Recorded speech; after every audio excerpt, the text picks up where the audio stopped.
पाशहस्तचरणश्रवणत्वगादी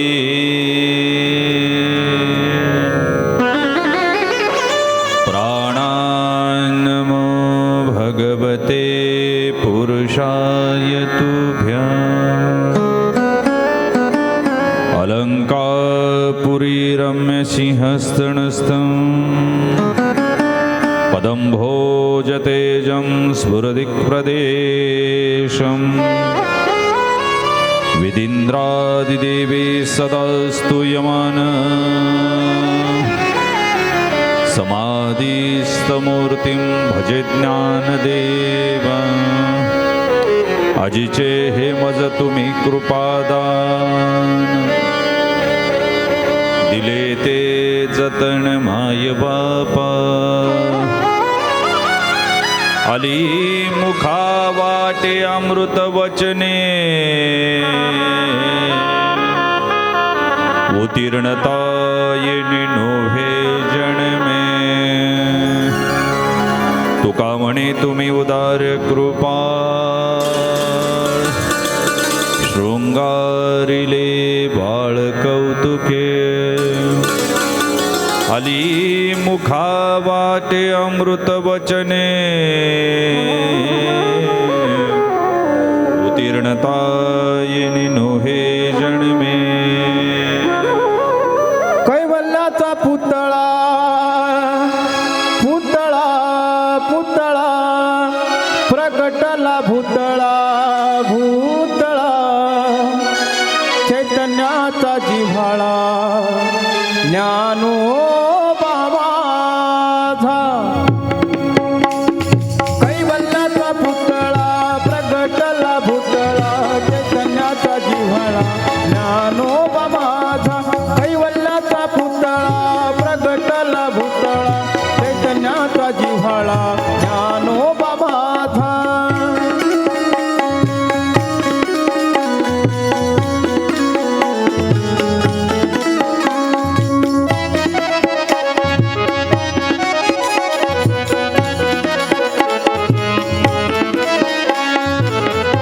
साधकाचा माय बाप दरुशन हरी ताप साधकाचा माय बाप दरुशन हरी ताप सर्वाभूती सुख रूप ज्ञानोबा माझा सर्वाभूती सुख रूप ज्ञानोबा माझा कैवल्याचा पुतळा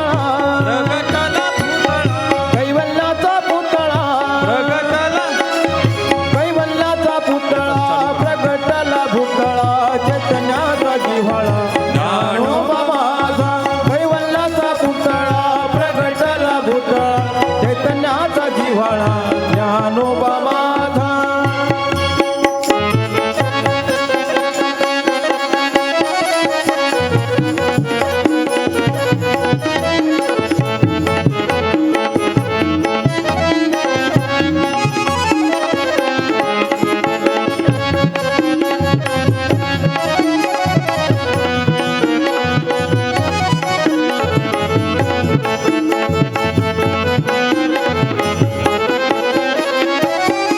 चालविली जड भिंती हरली चांगयाची भ्रांती चालविली जड भिंती हरली चांगयाची भ्रांती मोक्ष मार्गीचा सांगाती ज्ञानोबा माझा मोक्ष मार्गीचा सांगाती ज्ञानोबा माझा कैवल्याचा पुतळा प्रगटला भूतळा कैवल्याचा पुतळा प्रगटला भूतळा कैवल्याचा पुतळा प्रगटला भूतळा चैतन्याचा जिव्हाळा ज्ञानोबा माझा कैवल्याचा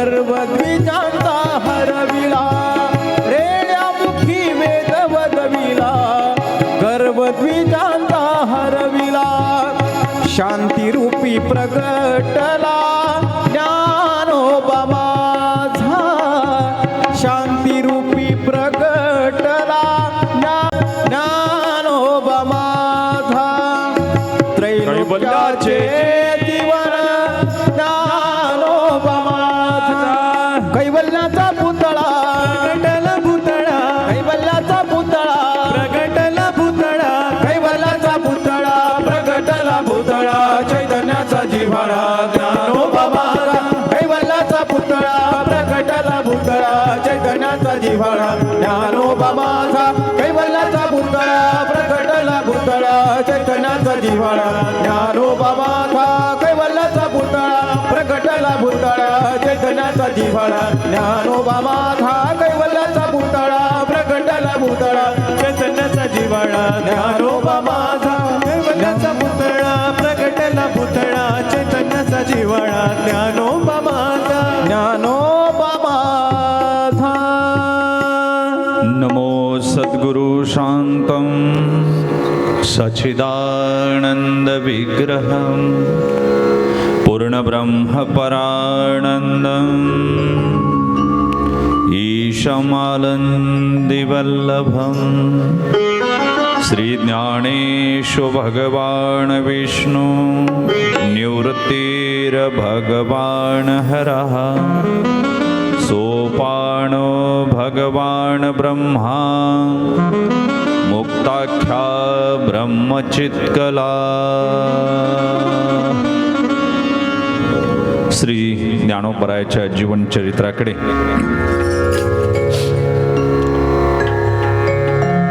कितवा दिवस आजचा 5वा दिवस कसे 5 दिवस गेले आपल्याला कळालं नाही 5व्या दिवसाकडे प्रयाण करत असताना काल आपण बऱ्यापैकी विठ्ठल पंतांच्या संन्यास्त वृत्तीकडून गृहस्थाश्रमामध्ये पुन्हा प्रवेश इथपर्यंत चरित्र पाहिलो. जीवाला संत चरित्रामध्ये आनंद आहे आणि ईश्वर चरित्रामध्ये आनंद आहे. माणसाचं चरित्र होऊ शकत नाही, झाला तर फक्त त्याचा वाढदिवस होईल, बाकी काही होत नाही. कीर्ती मानवाची वर्णू नये, चरित्र फक्त संतांचं आणि देवाचं होतं. माणसाचं चरित्र होऊ शकत नाही, त्याचं चारित्र्यच धड नसतं. आणि म्हणून एकदा बिरबल आणि बादशाह फिरत असताना बादशाहनं रामायण पाहिलं. रामायण चाललं होतं आणि बादशाह बिरबलाला म्हणला, बिरबल हमारी भी ऐसी कुछ कथा बनाओ. बिरबल हुशार होता, बिरबल चतुर होता, म्हणजे बिरबल खूपच चतुर होता. एकदा तर रस्त्यानं जाताना बिरबलानं तुळशीचं झाड पाहिलं आणि नमस्कार केला. बादशाह म्हणला, बिरबल इनको क्यों नमस्कार किया? बिरबल म्हणला, खाविंदे हमारे भगवान आहे. त्या पठाणाला राग आला, त्यानं तुळशीचं रोपटं उपटून टाकलं. याला आवाज देतो. तुळशीचं रोपटं उपटून टाकलं, वृंदावनातली तुळशीचं झाड उपटून टाकलं. बिरबल काहीही बोलला नाही, पण थोडासा पुढे गेला आणि बिरबलानं खाचखुयरीचं झाड पाहिलं आणि नमस्कार केला. बिरबल नमस्कार करून बाजूला होतो न होतो तोच बादशाहनं विचारलं, बिरबल ये कोण है? तो म्हणला, ये हमारे बड़े भगवान है. बादशाहनं खाचखोयरीचं झाड धरलं न उपटलं. काय झालं असेल हो? गुदगुल्या झाल्या असतील का? अरे बादशाह नाचायला लागला. ये क्या हो गया बिरबल, ये क्या हो गया? बिरबल म्हणला, खावीन शायद छोटे भगवान ने बड़े भगवान को फोन कर दिया. तो अभी क्या करना पड़ेगा बिरबल, छोटे भगवान के पास जाना पड़ेगा. जेव्हा तुळशी वृंदावनापाशी आणलं, नमस्कार करायला लावला बादशाला, तुळशी वृंदावनातली माती लावली, त्यावेळी अंगाचा दाह थांबला. बिरबल एवढा चतुर होता. आणि बिरबल काही चतुर असा झाला नाही. 500 लोकवस्तीचं ब्राह्मणांचं गाव आहे. तिथं ती बाई कळा घेते बाळंतपणाच्या. घरात मोठं माणूस कुणी नाही, एक छोटी नणंद आहे. प्रसूती तर काही होत नाही, याचा मोकळा आवाज करा. प्रसूती तर काही होत नाही आणि वेदना तर काही थांबत नाही. हा, वेदना तर थांबायला तयार नाही. ती ननंद, छोटं लेकरू, कुणी कुणाची मदत मिळते का म्हणून पाहायला बाहेर निघालं. एक साधू ध्यानस्थ बसलेला आहे झाडाखाली. त्यांनी दर्शन घेतलं आणि सांगितलं, साधू महात्मन, माझी वहिनी बाळंतपणाच्या कळा घेते, प्रसूती होत नाही आणि वेदनाही कमी होत नाही. त्याने सांगितलं, बाळा, तुझी वहिनी प्रसूत होईल, पण आता जर झाली तर तिच्या पोटी मूर्ख पोरग जन्माला येईल. आणि अजून एक प्रहरानं जर जन्माला आलं पोरग, तर ते राजाला सल्ला देणारं जन्माला येईल.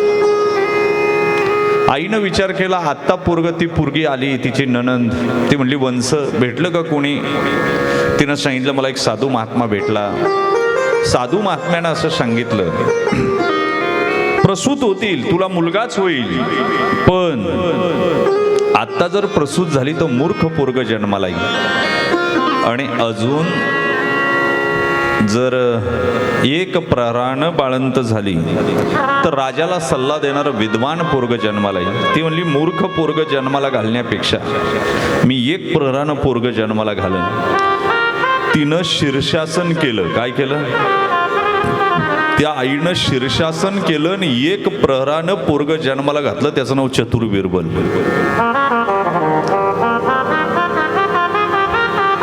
तो बिरबलन बादशाह रस्त्यानं फिरतोय आणि ते रामायण चाललेलं पाहिलं आणि बिरबल बादशाह बिरबलाला म्हणतो, बिरबल, हमारी भी कुछ ऐसी कथा बनाओ. बिरबल म्हणला, खाविन बनाएंगे क्यों नहीं, लेकिन मुझे छुट्टी चाहिए. 4-5 बरस तो लगेंगे एक कथा बनाने को आपकी. 4-5 वर्षाची भर पगारी रजा त्यानं घेतली आणि 5 वर्षानं बादशाहनं बोलवलं, बिरबल, हो गई हमारी कथा, हो गई खाबीन, लेकिन एक जगह अटका हूं, थोड़ी सी रह गई. क्या हो गया? राम की सीता रावण ने चुराई, आपकी बेगम कौन चुराएगा? आपली झाली तर व्यथा होईल, कथा होऊ शकत नाही. कथा रामाच चरित रघुनाथस्य शतकोटी प्रविस्तरम एक एक अक्षरम पुसाम महापातक नाशनम.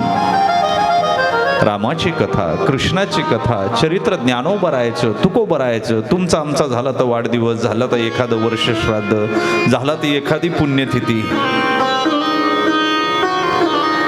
दुसऱ्या वर्षी फोटो सुद्धा नदीत आणि तिकडे समुद्रात सोडून देते. काही होत नाही. आपण मग जगायचंच आहे, उत्तम जगावं, त्या परमेश्वराला अधिष्ठान ठेवून जगावं. कथा कथा कथा म्हणजे विनोद नाही.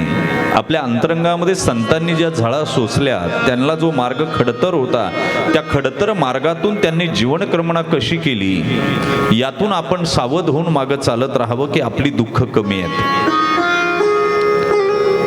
इथं परमेश्वराच्या अधिष्ठानाशिवाय दुसरं काही नाही. तुम्ही आम्ही लबाड आहे, अजून आम्हाला देव कळाला नाही, त्यामुळे आम्हाला दुःख आहे.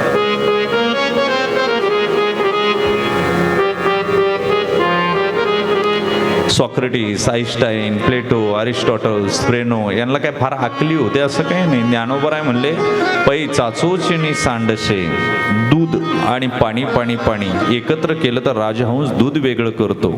ज्ञान विज्ञान तैशे तुम्हा वाटोनी देऊ. ज्ञानोबरायची भाषा आहे. ते न्यूटन वेड सफरचंदाच्या झाडाखाली बसलं आणि सफरचंद पडताना पाहिले. आणि म्हणला गुरुत्वाकर्षणाच्या नियमानं सफरचंद खाली येत. ज्ञानोबराय म्हणले गुरुत्वाकर्षण वगैरे काही नसतं, ते वेड आहे न्यूटन. तत्व तत्वाकडं आकर्षिलं जातं. बाद केला न्यूटनचा सिद्धांत.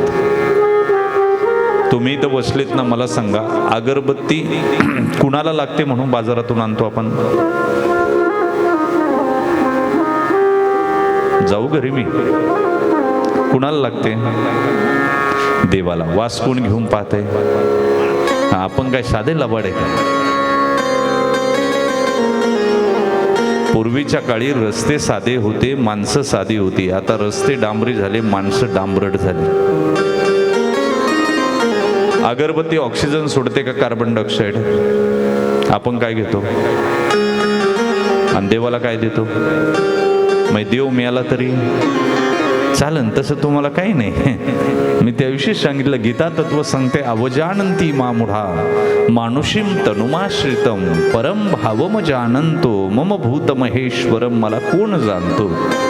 कोण जाणतो? चरित्रात जाणारच आहे, पण फाउंडेशन ऐका. कोण जाणतो? मला एक सांगा, आपल्या घरात आंघोळ केली तर प्रत्येकाचा टॉवेल वेगळाच आहे का एकच आहे? पूर्वी एकच होता. फार गरिबी होती, फार गरिबी होत्या. पूर्वी एकच टॉवेल सगळं वापरायचं.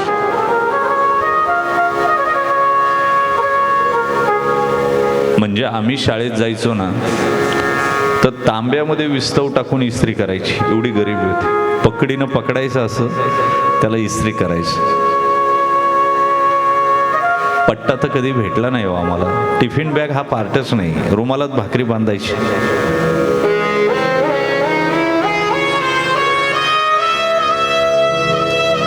आताच्या पोरांना सगळं आहे.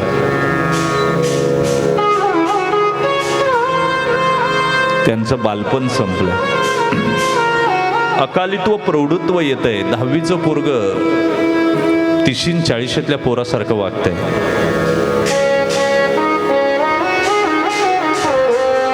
जी म्हातारी माणसं आहे ना, आम्ही भाग्यवान आहे. आम्हाला ते दुःख येणारच नाही, कारण आम्ही म्हातारं होणारच नाही. तरुणपणीच मरणार लवकर. इथून पुढची सगळी आयुर्मर्यादा कमी होत चालली. 35 वर्षाच्या पोराच्या चितेला 55 वर्षाच्या बापाला अग्निडाग द्यावा लागतो. 50 वर्षाची आई तोंड बडून चितेपाशी रडते. 26 वर्षाची तरुण सुंदर बायको 6 महिन्याच्या मुलीला घेऊन पिंडदानासाठी हजर राहते. आमचा भारत चाललाय कुठं याचा विचार करण्याची गरज आहे. ऐका, पूर्वीच्या काळी गरिबी होती. टॉवेल काय वेगवेगळा वापरायचा तर इन्फेक्शन होऊ नये. आता बघा, आजीचा टॉवेल वेगळा, बाबाचा टॉवेल वेगळा, चिंकीचा वेगळा, चिंट्याचा वेगळा, पिंकीचा वेगळा, पिंक्याचा वेगळा, मम्मीचा वेगळा, मम्माचा नाही, मम्मा आणि मम्मी एकच, मम्मीचा वेगळा, पप्पाचा वेगळा, नाही का? का तर इन्फेक्शन होऊ नये. आपल्या घरात देव किती येतो? त्यांना आंघोळ घातली, पुसायला फडके किती येते? मग का दत्ताचं इन्फेक्शन गणपतीला होत नसेल? गणपती लवाडा आम्ही, आम्हाला पाहिजे तसे देव. जिकडं जत्रेला जाईन तिकडून देव आणलेत आणि घरात देवांची जत्रा भरवली. काय केलं? कुत्री पूजित आहे, गारगोट्या पूजित आहे, दगडी पूजित आहे, पत्रे पूजित आहे. त्याला वाटण ते पूजतंय. त्याला अजून कळालं नाही देव का कुठे आहे आणि त्याला देव ईश्वर तत्व कुठे आहे. अरे त्याला काही लागत नाही. पत्रम पुष्पम फलम तोयम. त्याला काय लागतं? आणि तुम्हाला एक सांगू का, अभिषेक दुधानं देवाला करू नका. तुम्ही जो अभिषेक करता ना, तुम्ही दूधच मन करा. काय करा? मन हेच दूध करा. संपला विषय. मन हेच बेल करा. नवे नवे अजून पुढे जाऊन सांगू का, मन हेच देव करा. संपला विषय. त्याच्या पुढं आता काही बोलावं असं मला वाटत नाही. मला सांगा, ते न्यूटन झाडाखाली बसलं आणि सफरचंद पडताना पाहिलं आणि म्हणला गुरुत्वाकर्षणाचं. ज्ञानोबा म्हणतात पागल आहे न्यूटन, तत्वाकडे आकर्षलं जातं. अगरबत्ती लावली, अगरबत्तीचा धूर कुठं जातो? वरच्या दिशेनं. वायू तत्व कुठे? वरती आहे. ज्योतीचं तेवणं वरती, अग्निदेवता वरती, अग्निदेवता तिचा सूर्य हा प्रधान देवता तो वरती. खालारा धावी पाणी.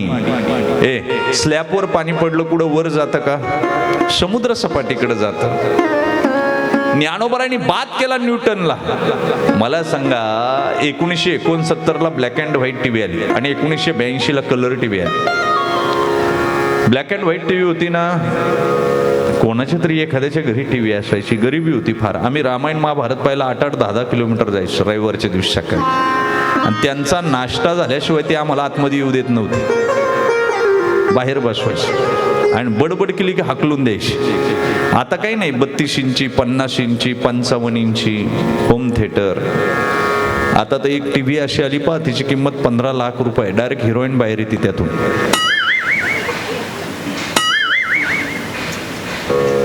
काही नाही. 1969ला 1982ला कलर टीव्ही आली, मुडीत निघाला शोध. पूर्वी मोबाईल होते का मला सांगा? ते बोट घालून फिरवायचं, मग हॅलो, मग फोन लागला, मग पेजर आला, मग मोठे मोबाईल आले, आता अँड्रॉइड पीस आले. मी तर त्या दिवशी कीर्तन केलं, मी सांगितलं परवाच्या दिवशी नाशिकला, मी पाहिला तो मोबाईल. त्याला म्हटलं कोणत्या कंपनीचा आहे? ते म्हातारं म्हटलं आपली कंपनी. त्याला ना ॲपल सुद्धा म्हणता येणार. ते म्हणते आपली कंपनी. म्हणलं आपली तर आपली काय, आपल्या बापाचं आहे? बरं, तिच्यावर कोणताच फोन येत नाही, फक्त कंपनीच्या बाईचा फोन येतो 2दा सकाळी संध्याकाळी. आपकी व्हॅलिडिटी समाप्त हो चुकी आहे. तरी येड्याला कळत नाही, हे दुर्दैव आहे. काय त्या मोबाईलमध्ये ठेवलं मला सांग. कथेला बसले तरी लोक सारखे ओढत राहतात, खालीवर खालीवर खाली. त्या मोबाईलवर फेसबुकवर एखाद्या बाईनं टाकू द्या, माझं डोकं दुखत आहे, कृपया उपाय सुचवा. खाली फक्त कमेंट वाचायच्या, हा बाम लावा, ही गोळी खा, ती गोळी खा. अरे बायको मेली ना तापानं घरात, तिच्याकडे बघ ना जरा. 250 किलोमीटरच्या मित्राला सकाळी गुड मॉर्निंग करते. काय करते? पण घरात बोलायला तयार नाही. त्याचं गुड मॉर्निंग आलं नाही म्हणून जेवण जात नाही, नाश्ता जात नाही. का केलं नाही? अरे त्यानं किती घेतली रात्री, उतरली का त्याची? तो गुड मॉर्निंग करायच्या अवस्थेत आहे का? तुला काही माहिती नाही. घरामध्ये बोलत नाही, बाहेरच्यांशी बोलते. आणि घराचे लॉज बनवलेत तुम्ही. काय केलंय? खानावळ्या बनवल्यात. झोपायापुरतं घरी यायचं आणि जेवायापुरतं घरी यायचं. घराला घर पण राहिलंय कुठं? काय राहिले? त्या मोबाईलमध्ये काय अडकलंय मला सांगा. एवढे लॉक आहेत, वरून लॉक, आतमध्ये लॉक, त्याच्या आतमध्ये लॉक. बायकोच्या मोबाईलला असलेला लॉक नवऱ्याला माहिती नाही, नवऱ्याच्या मोबाईलला जो लॉक आहे तो बायकोला माहिती नाही. काय गाडलंय त्याच्यामध्ये?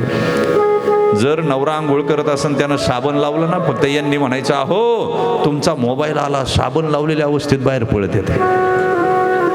रामदेव बाबा म्हणतात ओम म्हटलं की बॉडी व्हायब्रेट होते. रामदेव बाबाला माहिती नाही आमचं अजून इकडचं ग्रस्ती लोकांचं. इकडं ओम म्हणलं तरी अख्खा घडी व्हायब्रेट होतो. हे रामदेव बाबाला कुठं माहिती? रामदेव बाबाला माहिती नाही ते. आणि मोबाईल काही चांगला आहे असं काही नाही, कमी वापरावं माणसं. आता वापरावं लागतो तो असू द्या. काल एक बाई, तिची दिल्लीला बदली झाली, राहायला जागा मिळाली, ती रुजू झाली कामावर, तिला राहायला जागा मिळाली. तिने नवऱ्याला मेसेज केला, मी सुखरूप पोहोचले, राहायला जागा मिळाली, 2-3 दिवसात तुम्हाला बोलून घेते. आता मेसेज टाईप बरोबर केला, पण सेंड करताना एक नंबर चुकला आणि भलत्याला गेला. ज्याला गेला तो बायकोचा अंत्यविधी उरकून घरी चालला होता. बायकोला पिठून घरी निघाला होता आणि तेवढ्यात मेसेज वाजला. यानं इनबॉक्स ओपन केलं, तो मेसेज होता, मी सुखरूप पोहोचले, राहायला जागा मिळाली आणि 2-3 दिवसात तुम्हाला बोलून घेते. मायक काय पाहता, अटॅक येऊन मिळालं ती. मोबाईल काय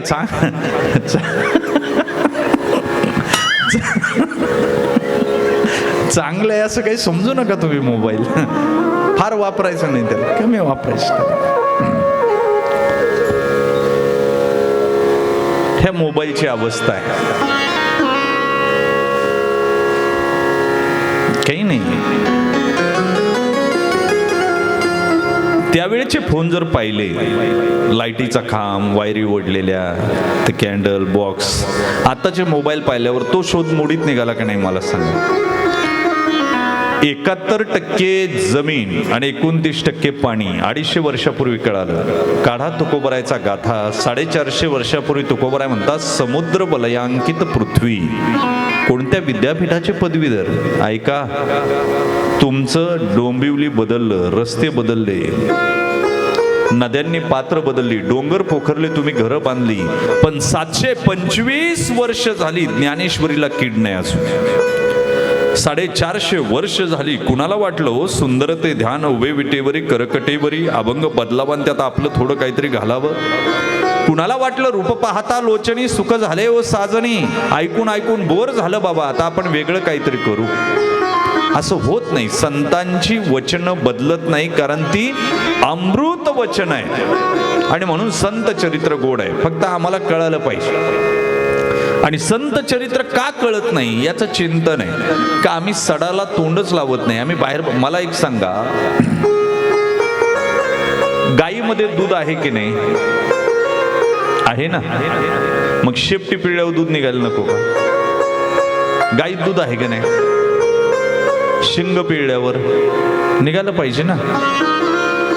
बरं चला, जसं आपण पेट्रोल ओढतो तसं तोंडातून पाईप टाकून दूध काढायला काय हरकत आहे? सडाचीच काय गरज आहे? म्हणून जाता जाता तुम्हाला सांगतो, आयुष्य संत चरित्रावर ठेवून आपण पुढे चाललं पाहिजे. ज्ञानोबराच्या चरित्रात अनेक वादळं येत राहिली आणि अजून आता पुढं सगळं वादांकित जीवन आहे, सगळं वादळी जीवन आहे, डोळ्यांना अश्रू येतील.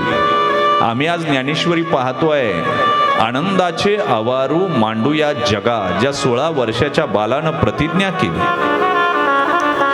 की हे विश्व सुखमय करील मी, अवघेची त्रैलोक्य आनंदाचे आता आणि चरणी जगन्नाथा चित्त ठेले, असं म्हणत असताना आनंदाचे अवारू मांडू या जगात, ज्ञानेश्वरीमध्ये सांगितलं की मी हे विश्व सुखी करील. पसायदानाचं पाहना, शेवटी कळस केला.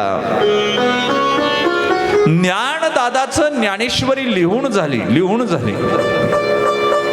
आणि निवृत्ती दादाकडे सांगितलं, दादा ज्ञानेश्वरी लिहून पूर्ण झाली रे. ज्ञाना माग आता काय माग? प्रसाद पाहिजे दादा. एकट्याला पाहिजे की जगाला? एकट्याला पाहिजे. नाही दादा, मला जगासाठी प्रसाद पाहिजे. काय पाहिजे? मग पसायदान मागितलं, आता विश्वात्मके देवे येणे वाग यज्ञ तोषावे, तोषोनी मज द्यावे पसायदान हे, जे खळांची व्यंकटी सांड. का ज्ञानोबराय चरित्र करायचं? का रामायण भागवत ऐकायचं? काय त्यातून आउटपुट आहे? जर पसायदान्यामध्ये सांगितलं जे खळांची व्यंकटी सांडो तया सत्कर्मी रती वाढो, खळ कमी झाले का वाढले हो? ज्ञानोबरायच्या नंतर खल प्रवृत्ती वाढली की कमी झाली? वाढली. मग आम्ही का म्हणायचं पसायदान? तसं आम्हाला अजूनही कळालं नाही. आम्ही जनगण मन अधिनायक भारत भाग्य विधाता हेच राष्ट्रगीत अजूनही ओरडतोय. कुणी लिहिलंय? त्या जॉर्ज पंचम भारतात येत असताना रवींद्रनाथ टागोरांनी त्याच्या स्वागतासाठी हे गीत लिहिलं. तो व्हाईसरॉय होता भारताचा आणि त्याच्या स्वागतासाठी म्हणलं, जनगण मन अधिनायक भारत भाग्य. तू जनाचा मनाचा अधिनायक आहे, तू भारताचा भाग्य विधाता आहे. आम्ही तेच म्हणतोय. आमचं खरं राष्ट्रगीत आहे वंदे मातरम. आम्हाला नाही, आम्हाला कळतच नाही. रोज पसायदा हात, अरे कोणताही कार्यक्रम झाला आणि डोळे झाकले की हात जोडले की तोंड चालू होते, आता विश्वात्मके देवे येणे वाग यज्ञ तोषावे, जे खळांची व्यंकटी सांडो, असं म्हणतंय. पण खरंच खल प्रवृत्ती सांडली का हो? इतके खळ आहे, इतके खळ आहे. म्हणजे एक जणाकडे तर जंगलात वाघ सुटला नरभक्षक म्हणून 4 वाजता गुरं घेऊन घरी निघाले आणि एक दुर्जन अरण्याकडे चालला. अरे त्याला म्हणले नको जाऊ, नरभक्षक वाघ आहे, तुला खाईल तो. नरभक्षक वाघ सुटलाय म्हणूनच आम्ही गावाकडे चाललोय गुरं घेऊन, तू का रानात चालला आता? त्यानं सांगितलं वाघ सुटलाय म्हणूनच मी चाललोय. म्हणले का? म्हणले त्यानं मला खावं, माणसाचं रक्त त्याच्या तोंडाला लागावं, त्यानं गावात घुसावं म्हणून मी चाललोय. काय म्हणला? किती दुर्जन. त्याला विचारलं तू कोण आहे? त्यानं सांगितलं अहम खलेश्वरम, मी खल आहे. अशी खल प्रवृत्तीची जी लोक आहेत हे संपलं पाहिजे. पण प्रवृत्ती बदलत नाही. पूर्वीच्या काळी तरी बरं होतं, अख्खं राज्य वाईटांचं, एकच राजा कंस, अख्खं राज्य वाईटांचं, एकच राजा हिरण्यकशिपू. आता गल्ली गल्लीत कंस आहेत आणि गल्ली गल्लीत हिरण्यकशिपू आहे. मग पसायदान का म्हणायचं? ज्ञानोबराची ज्ञानेश्वरी का वाचायची? का ज्ञानोबरायचं चरित्र करायचे? पूर्वीच्या काळी पाणी तापवायला बंब नव्हता. पूर्वीच्या काळी हीटर गिजर नव्हते. 3 दगडाची चूल करायची, पातेलं ठेवायचं आणि त्यावर पाणी तापवायचं. मग त्याला एक काळा थर यायचा, पाश आतला धातू झाकून जायचा, पूर्ण काळं व्हायचं ते. नवीन लग्न करून पोरगी आली आणि ती सासूबाईला म्हणली आत्याबाई कधीतरी घासत जा नाही.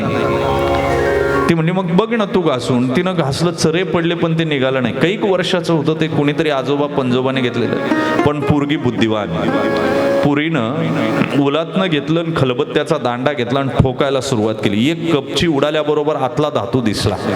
मग तिला वाटलं, तिनं सगळेजण कामाला लावले. रोज 1-1 तास, नवऱ्यानं 1 तास खपल्या काढायच्या त्याच्या, सासऱ्यानं 1 तास, सासून 1 तास. हळूहळू हळूहळू एक दिवस आतला धातू पूर्णपणे दिसू लागला.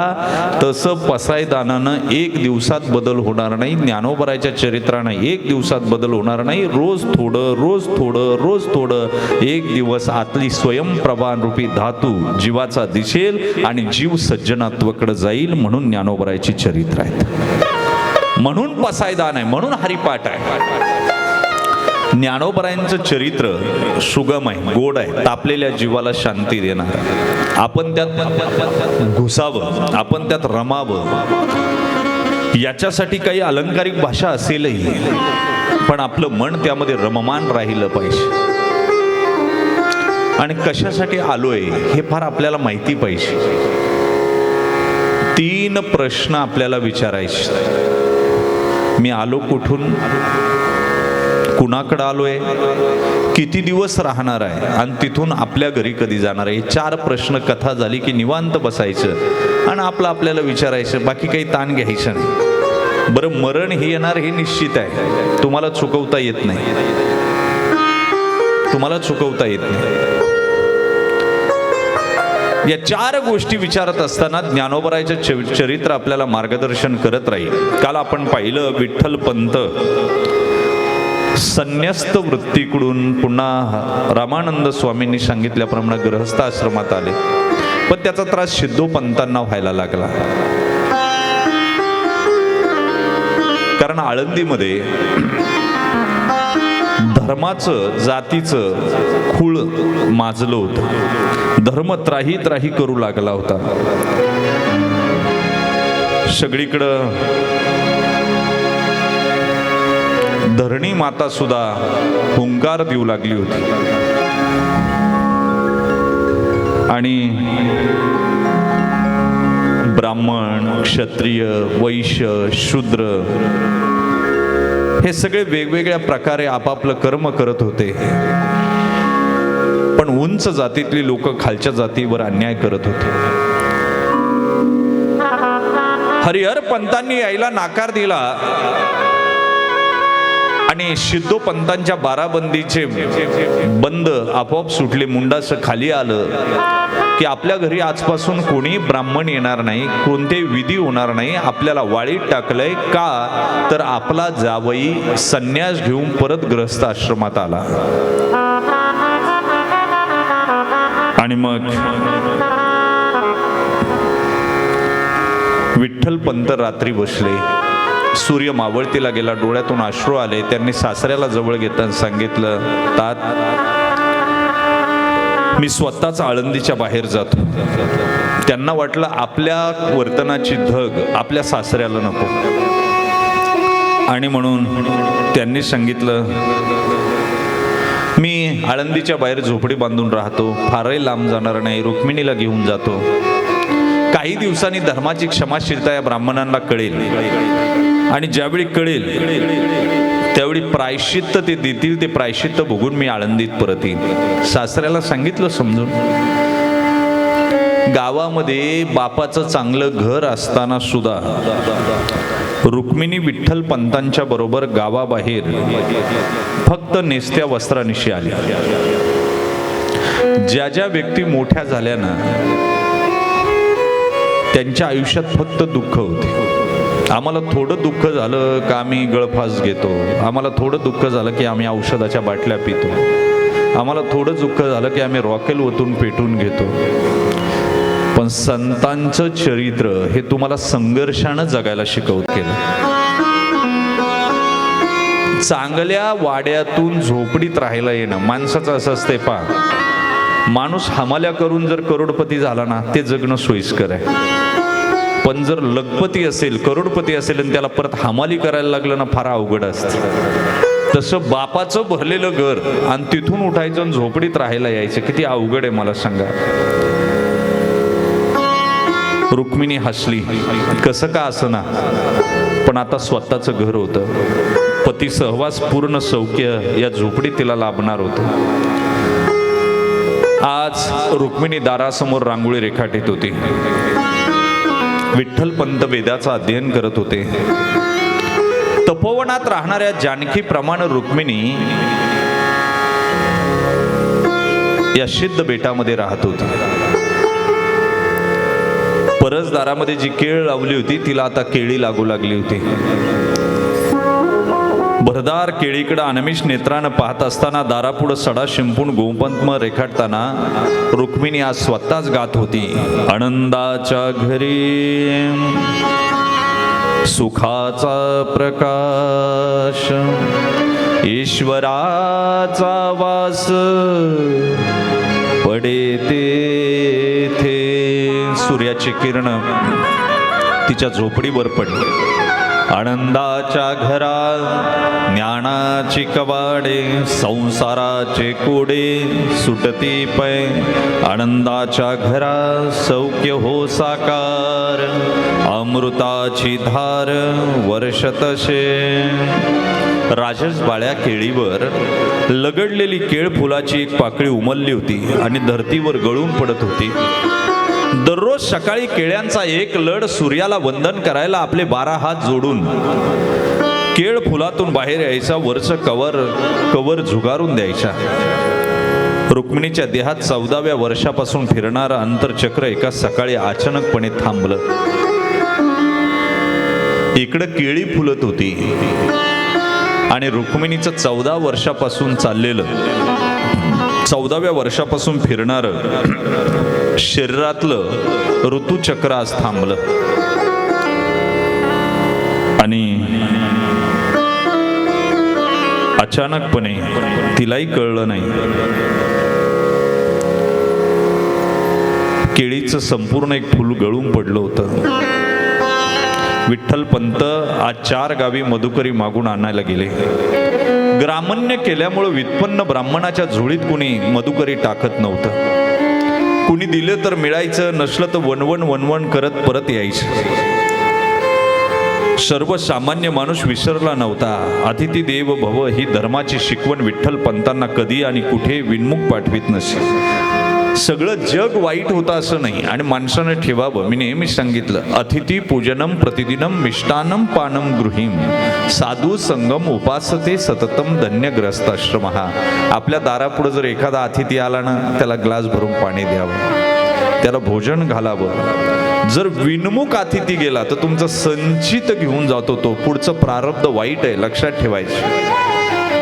मी एकदा नाशिकला कीर्तन केलं आणि एक जण म्हणले, महाराज चला आमच्या घरी दूध घ्यायला. मी म्हटलं आता नको.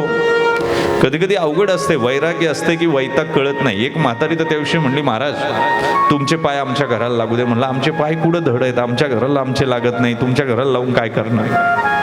घरी गेल्यावर तिनं बॅगच घेतली नाही, म्हटली चलच. घरी गेल्यावर मला म्हटली दूध घेतो, चहा घेतो की कॉफी घेतो.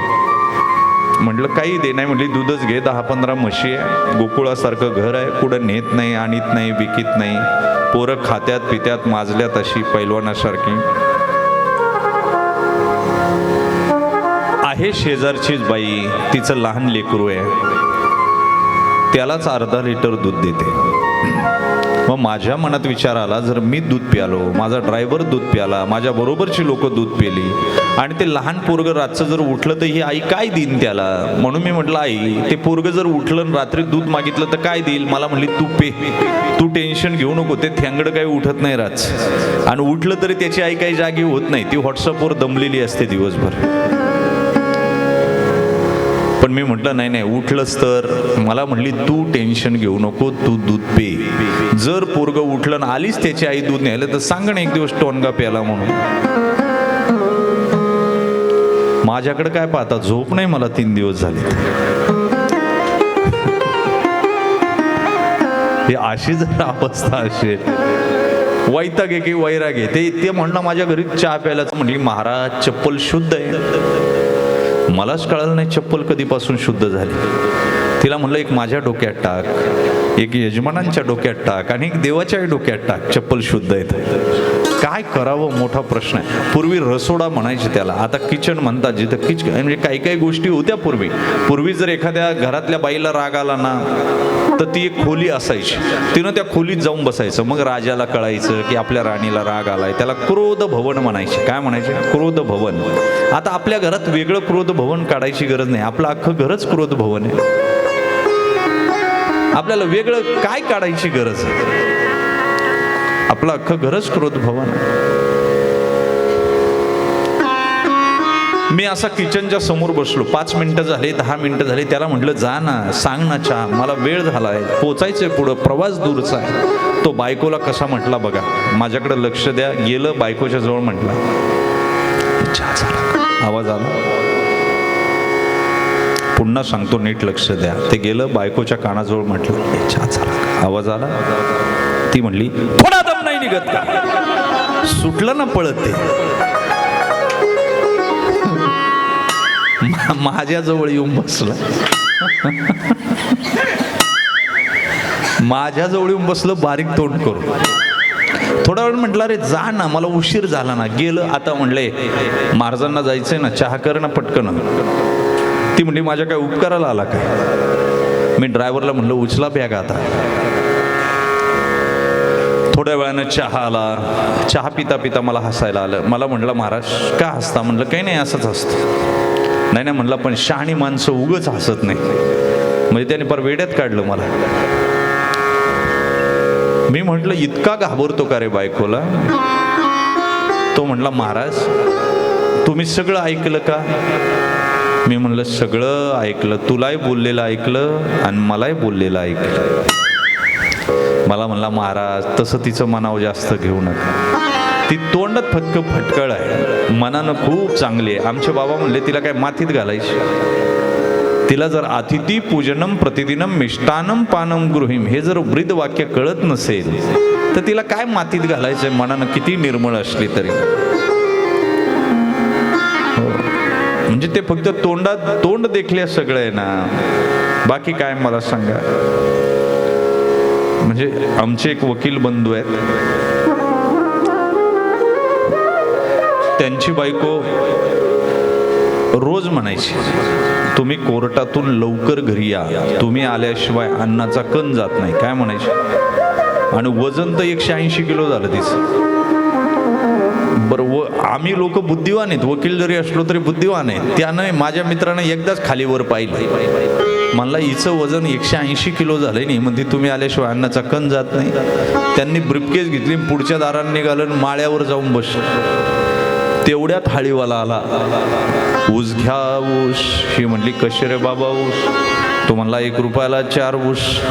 तेवढे घेतले. मायक काय पाहतात, त्यांना पाहिलं चुटी ठेवली नाही, वरून सगळं पाहतात. माझा मित्र त्यांचा 30 डिग्री सेल्सिअसचा पारा 180ला गेला. बरं तेवढ्यावर थांबावं की नाही. नंतर पेढे घ्या पेढे. ती म्हणली कसे रे बाबा पेढे. तो म्हणला 20 रुपयाला पावशेर कंदी पेढे. तेवढे सुद्धा खाले. हे वरून सगळं पाहतात. ते म्हणले थोड्या वेळानं शेरभर भात काढला आणि पैलवानांना जे गोकुळ दूध येतं का नाही ते घेतलं, शेरभर भात खाला, तोंड पुसलं. तोपर्यंत हे म्हणले आता काय राहण्यात अर्थ नाही. माझा मित्र म्हणला आता जायचं निघून पुढे. ते खाली उतरले, दारावरची बेल वाजवली आणि दरवाजा उघडला. म्हणली बरं झालं बाई तुम्ही आला, मला फार भूक लागली होती. तो म्हणला जेव नाही तर मसनात जा, मला जेवायचं नाही. ती म्हणली काय केस तुमच्या विरोधात गेली का? म्हणला फार वाटोळं होते माझं, तू बोलू नको. मग ती म्हणली का घेता असे आडे वेडे? तो म्हणला 20 रुपयाला पावशेर कंदी पेढे.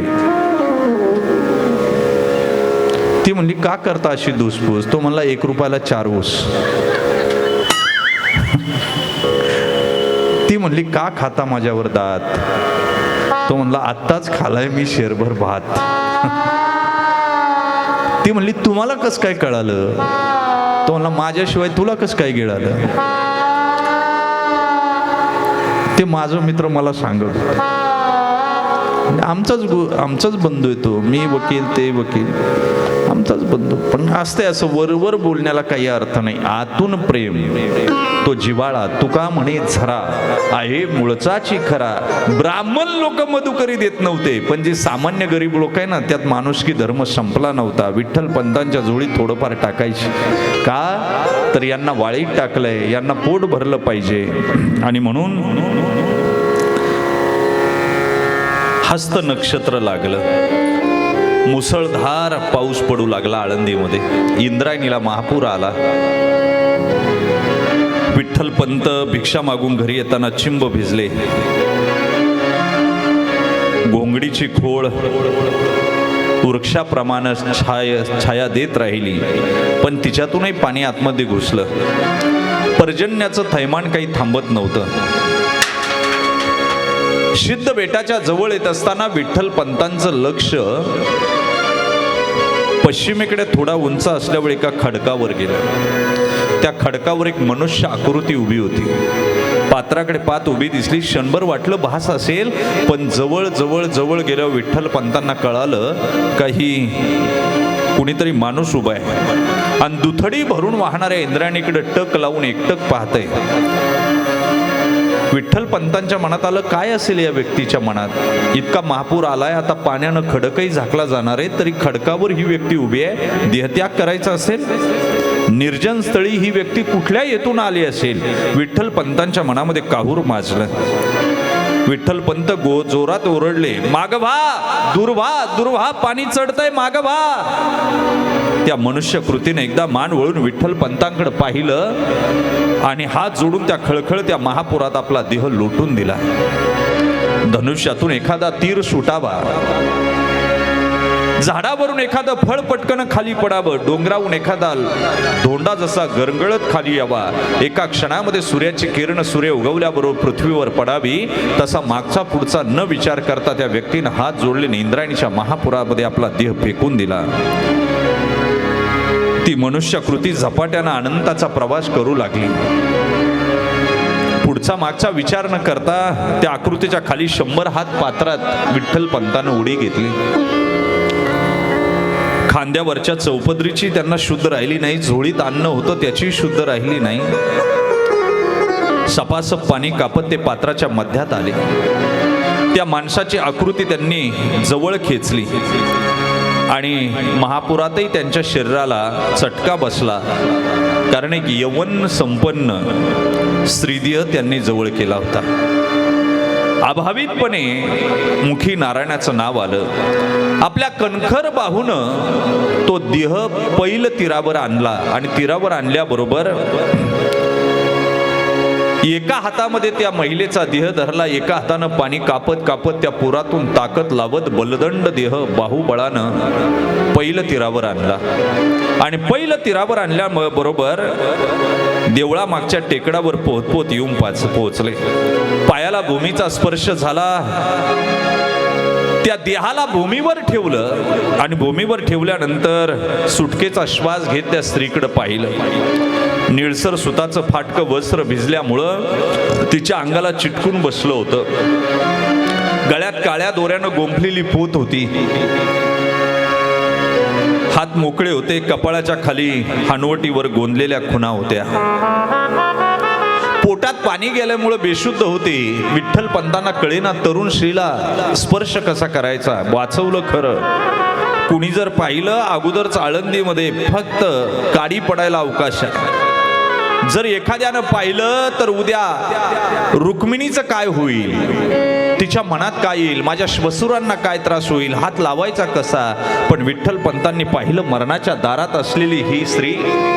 त्यांनी पोट दाबायला सुरुवात केली. जसं पाणी बाहेर पडायला लागलं तसं तसं तिला शुद्ध यायला लागले. पण तो चेहरा पाहिला आणि तो चेहरा पाहिल्यानंतर तिच्या लक्षात आलं की हिला मी कुठेतरी पाहिलंय. विठ्ठल पंतांच्या लक्षात आलं की या व्यक्तीला मी कुठेतरी पाहिलंय. आणि या व्यक्तीला कुठेतरी पाहिलंय म्हटल्यानंतर लक्षात आलं, पूर्व स्मृतीला थोडा ताण दिला. कोण ही बाई असेल. गोंदलेला चेहरा ओळखीचा भासू लागला, गळ्यातली पोत ओळखीची भासू लागली आणि त्या गळ्यातल्या ताईतानं स्मृती झाली. ही गाव कुंभाराची गतधवा सून असलेली, ऐन तारुण्यात पती मेल्यामुळे विधवा झाली आणि रणकी मुंडकी होऊन आपल्या बापाकडे परत आली. काय बरं हिचं नाव. ताण दिला मेंदूला. मग कळालं ही लक्ष्मी आहे. नवरा मेल्यामुळं बापाकडे राहत होती. कधी कधी मडकी विकायला यायची. सिद्धोपंतांकडे आल्याच्या नंतर पाहिलं होतं, घरातल्या स्त्रिया म्हणायच्या, लक्ष्मी चांगलं भाजलंय ना, नाहीतर तेल झिरपून जायचं, तूप झिरपून जायचं. अहो चांगलं आव्यात भाजलंय. त्यावेळची बोलणारी लक्ष्मी विठ्ठल पंतांच्या लक्षात होती. होय, ही कुंभाराचीच लक्ष्मी. पण ही लक्ष्मी या महापुरामध्ये देहत्याग का करीत असेल. विठ्ठल पंतांच्या मनामध्ये असंख्य काहूर माजले. लक्ष्मी, ए लक्ष्मी हलवू लागले. थोडीशी शुद्धीवर आल्याच्या नंतर थंड गाऱ्याची वाऱ्याची झुळूक लागली. लक्ष्मी शुद्धीवर आली, डोळे उघडले. लक्ष्मी तिला शुद्ध आल्याबरोबर पटकन उठली, पदर छातीवर घेतला आणि झाडाच्या मागे जाऊन उभी राहिली. लक्ष्मी मला ओळखलं. अगं मी विठ्ठल पंत. आश्चर्यचकित लक्ष्मी पुढे आली. ओला झालेला पदर तिनं अंगभर घेतला आणि इंद्रायणीकडे पाहताना म्हणाली, पंत का वाचवलं मला. मरायचं होतं, मला मरायचं होतं. देहत्याग करणं पाप आहे लक्ष्मी. देहत्याग करूच नाही, आत्महत्या करू नये. पहिलं तर सहन करावं शास्त्रानं सांगितलं. नाही सहन झालं विरोध करावा. नाही विरोध झाला तर तिथून पलायन करावं. पण आत्महत्या करू नये. आत्महत्या करणाऱ्याच्या मयतीला सुद्धा जाऊ नये. काय शास्त्रानं सांगितलं, त्याला उचलून नेऊ नये, त्याला ओढीत न्यावं. कसं न्यावं.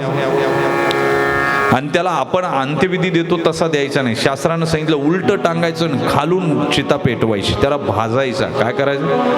हा का करायचं इतके हाल त्या आत्महत्या केलेल्या माणसाचे. तर पुन्हा कुणी आत्महत्या करू नये. पुन्हा कधी आत्महत्या कोणी करू नये. कारण हा शरीरातला आत्मा निघून जाणार आहे. त्याला तुम्ही बळच काढायचा प्रयत्न करायचा नाही. आणि म्हणून लक्ष्मीला सांगितलं विठ्ठल पंतांनी का आत्महत्या करते. त्यावेळेस सांगितलं, पंत माणूस पण राहिलं कुठं. ज्यांच्याकडं नीती न्याय वेद धर्म आहे त्यांनीच शरीराचे लचके तोडले. मुद्गल शास्त्री अजिबात नाही. हरिहर पंत नाही. मग कोण. महादेव पंत. तोंडात बोळा कोंबला रडायला लागली. महादेव पंतांची बायको घरी नसताना मी परळ विकायला गेले आणि माझ्यावर जबरदस्ती केली, बलात्कार केला माझ्यावर. कपाळावरची शीर तट तट तट तट उडू लागली विठ्ठल पंतांची. लक्ष्मीवर झालेला अत्याचार सहन होत नव्हता, पण करू काहीच शकत नव्हते.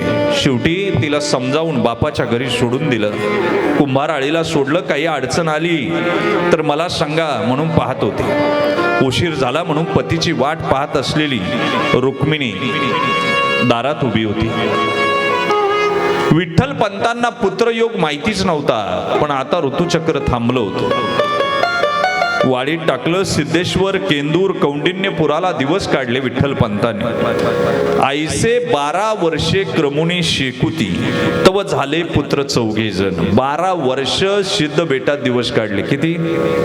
12 वर्ष त्रास सहन केला. विठ्ठल पंत रुक्मिणी ज्ञान लीला अमृतकार ग्रंथ ज्यांनी लिहिला त्यांनी सांगितलं विठ्ठल पंत रुक्मिणी ही कोण होते, तर कश्यप आणि दिती असे पूर्व आयुष्यातले एक कश्यप आणि दिती आहे. कश्यपाला 2 पत्न्या होत्या, दिती आणि आदिती. आदितीपासून देव जन्मले, म्हणजे कश्यप नाम दिती. कश्यप असता एकांती आणि तपश्चरणी उदिती तिये दिती पातली. पतीशी दिती मागे भोग, ऋषी मुनी हा नव्हे प्रसंग. पहा, पुत्र जन्माला घालताना सुद्धा आई बापानं फार जपायचे. म्हणजे तुम्हाला सांगू का, साधं बटाट्याचं पीक घ्यायचे 3 महिने, गव्हाचं पीक 2 महिने, म्हणजे आपत्य नावाचं पीक घ्यायचे 70, 80, 90 वर्षाचं. त्यासाठी किती जपलं पाहिजे. 3 गोष्टी पाळल्याच पाहिजे. एकतर पुत्र जन्माला घालताना तप पाहिजे, अपत्य जन्माला घालताना तप पाहिजे. दुसरं संकल्प पाहिजे. आणि तिसरं तुमच्याकडं काल समय साधता आला पाहिजे. 3 गोष्टी पाहिजे. आता 80% लोक दारूच्या नशेत असताना पोरं जन्माला घालतात. किती?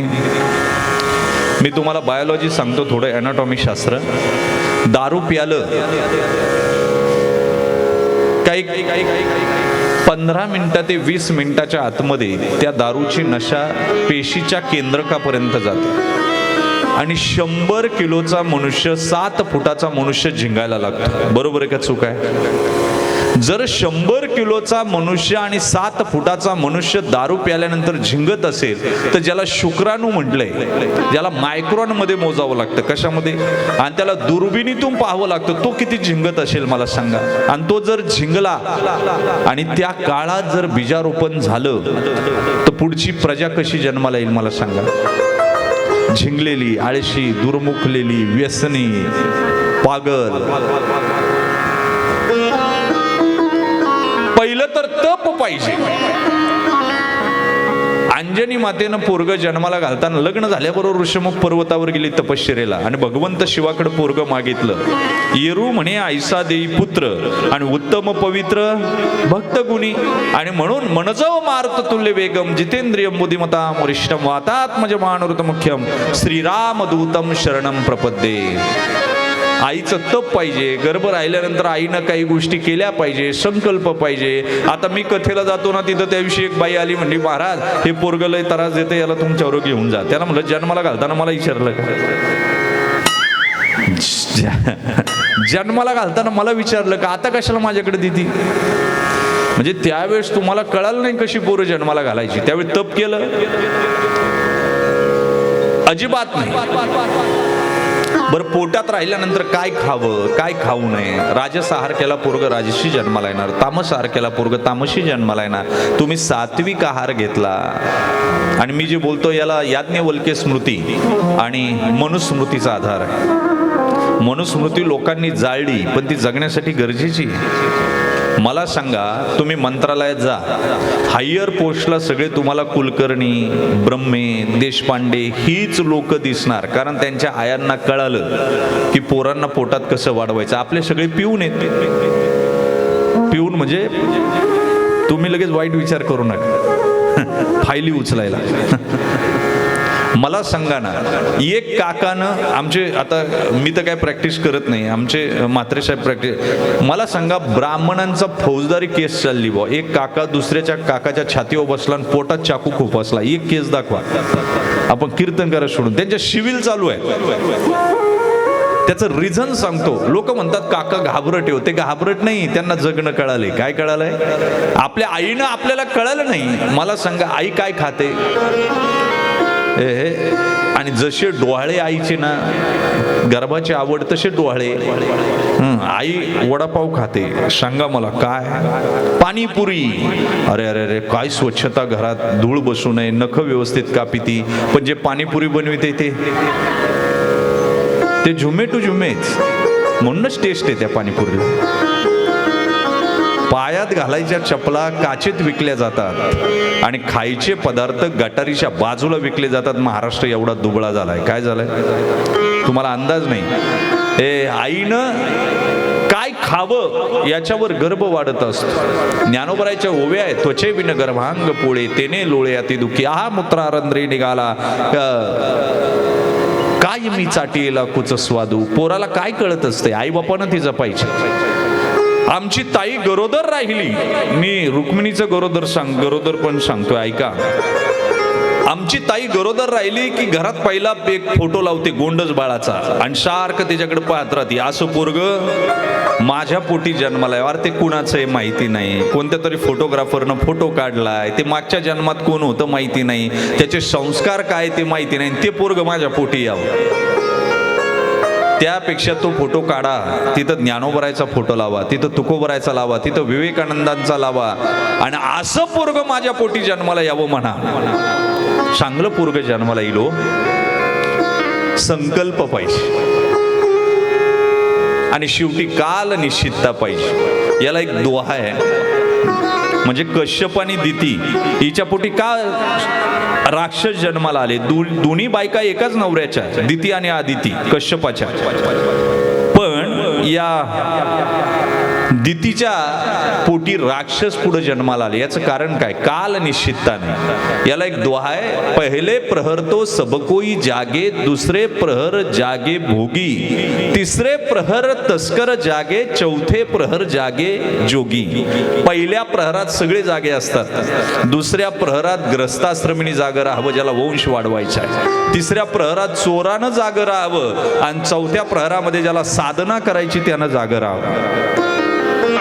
ज्याला काही करायचंय त्यानं, ज्याला प्रवास चांगला करायचा आहे ना त्यानं सकाळी लवकर निघावं, ट्रॅफिक कमी असतं. ज्याला हेवी फाईल डाउनलोड करायची ना इंटरनेटची त्यानं सकाळी सकाळी नेटवर डाउनलोड करावं, स्पीड चांगला असतं. आणि ज्याला साधना करायची त्यानं सगळं लवकर उठावं, राक्षस झोपलेले असतात. त्यामुळे तामसी वृत्ती समाजात कमी असते. काय असते,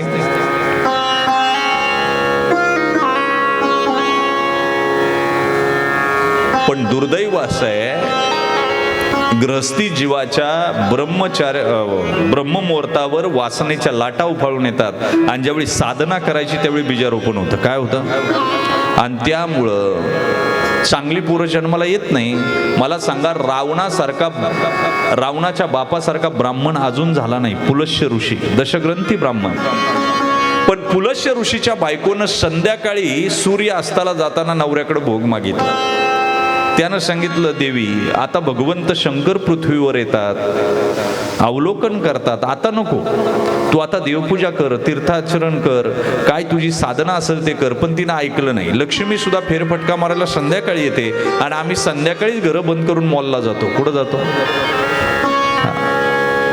शेवटी पुलस्यच्या बायकोनं ऐकलं नाही. आणि मनुस्मृती असं सांगते की जर पत्नीनं एकदा सांगून ऐकलं नाही, तिला 3 वेळा समजून सांगावं, नाही सांगितलं का जे पाहिजे ते देऊन टाकावं, त्यानं मनशांती आणि ग्रहशांती टिकते. शेवटी दिलं आणि एका ब्राह्मणाच्या पोटी राक्षस जन्माला आले. कोण, रावण आणि कुंभकर्ण. काय चुकलं, समय निश्चितता चुकली. आणि म्हणून दिती अदिती धर्माशास्त्र सांगोलने गेली तपाचरणा. बाळाची इच्छा आईनं पूर्ण करावी, बरं का, ऐका, भक्ताची इच्छा देवानं पूर्ण करावी आणि पत्नीची इच्छा पतीनं पूर्ण करावी. आसुरी संततीचा जन्म झाला. इह जन्मीची दैत्य माता हे न चुके कल्पंता. आणि मग रडू लागली, देवाला म्हणले आता कसं काय होईल. देव म्हणले पुढे 3 जन्म घेशील आणि विष्णू स्वतः तुझ्या उदराला जन्माला येतील. नवऱ्याने आशीर्वाद दिला, तीच ही दिती पुढं रुक्मिणी म्हणून जन्माला आली आणि हा कश्यप विठ्ठल म्हणून जन्माला आला. भक्त लीलामृतकारांनी त्याचं वर्णन केलं. त्रेतायुग संपलं, कृतयुग संपलं, त्रेतायुग संपलं, द्वापार युग, आणि द्वापार युग संपल्याच्या नंतर कलियुग आलं. विठ्ठल पंत रुक्मिणीचे दिवस चालू आहे. 3 युगी 3 जन्म, राम आणि मेघश्याम, कलियुगी ज्ञानदेव नाम, पुण्यग्राम अलंकापुरी, असं वर्णन आलं. आणि आता देवाला अवतार घ्यायचा आहे. माघ महिन्यातील इकडं कुंभाराच्या लक्ष्मीला सोडून विठ्ठल पंत घरी आले. गर्भवती रुक्मिणी दारात उभी होती. विठ्ठल पंतांनी तिला जवळ घेतलं आणि दैत्यांचा नाश करण्यासाठी देवानं अनेक वेळा जन्म घेतला. कृष्णानं सुद्धा जन्म दैत्यांचाच नाश करण्यासाठी घेतला. कारण ज्यावेळी कृष्ण जन्माला आला ना, त्यावेळी दैन्यते पळाले गोकुळाबाहेरी आणि घरोघरी झाला लक्ष्मीचा वास. आणि त्यावेळी गोकुळामध्ये मथुरेतले दैत्य मारायचे, पण गोकुळामध्ये जी कर्मभूमी आहे तिथं गुढिया तोरणे लोकांनी उभारली. गुढिया तोरणे, गुढिया तोरणे, गुढिया तोरणे, गुढिया तोरणे.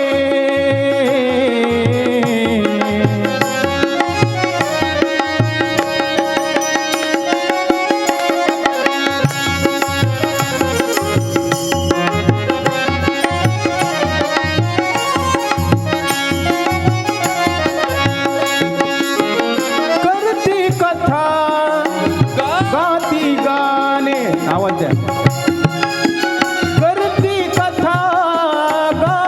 गाणे, बाळकृष्ण नंदा घरी, बाळकृष्ण नंदा घरी, बाळकृष्ण नंदा घरी, बाळकृष्ण नंदा घरी.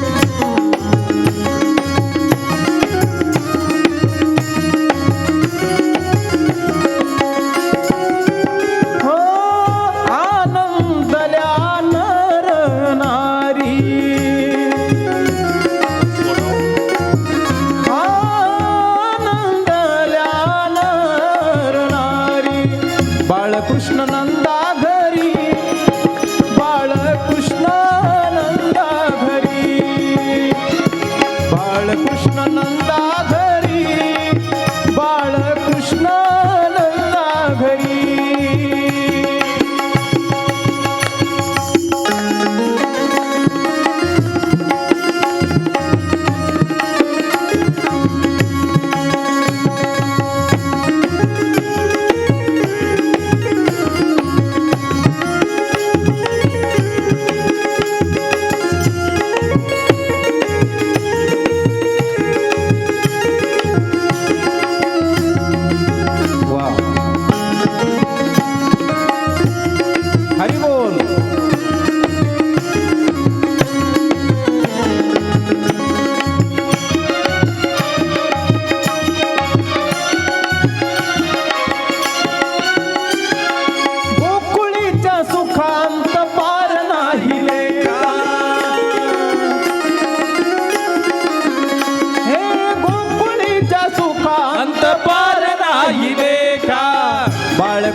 कृष्ण नंदा